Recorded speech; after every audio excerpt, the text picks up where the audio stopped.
దేవుని ఎదుట నేను అబద్ధం ఆడటం లేదు అని ఆయన ఎందుకు మాట్లాడారంటే, మరి పౌలు గారు సిరియా కిలికియా ప్రాంతంలోకి వచ్చి తిని క్రీస్తునందున్న యూదయ సంఘముల వారికి నా ముఖపరిచయము లేకుండెను, కానీ నేను సిరియా కిలికియా ప్రాంతంలోకి వచ్చాను.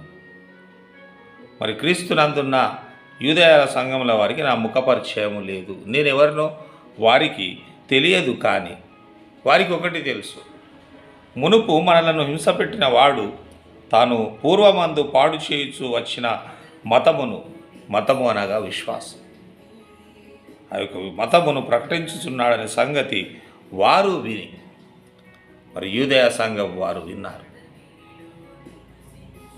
వారికి పౌలు గారి గురించి తెలియదు, వారికి ముఖపరిచయం లేదు, కానీ పౌలు గారి గురించి విన్నారు. పూర్వము ఈయన ఫలానా మతమును ఫలానా విశ్వాసులను చాలా హింసపెట్టినవాడు,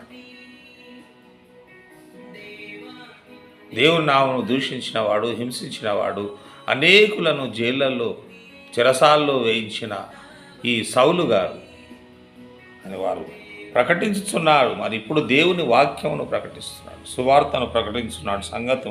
సంగతి విని వారు నన్ను బట్టి దేవుని మహిమపరిచిరి. చూడండి, యూదయ సంఘముల వారు నన్ను బట్టి, ప్రస్తుతం ఉన్న నా జీవితం, నా సాక్ష్యాన్ని బట్టి, నా ప్రకటనను బట్టి, నేను దేవుని ప్రకటించే విధానాన్ని బట్టి వారు నన్ను బట్టి దేవుని మహిమపరుస్తారు.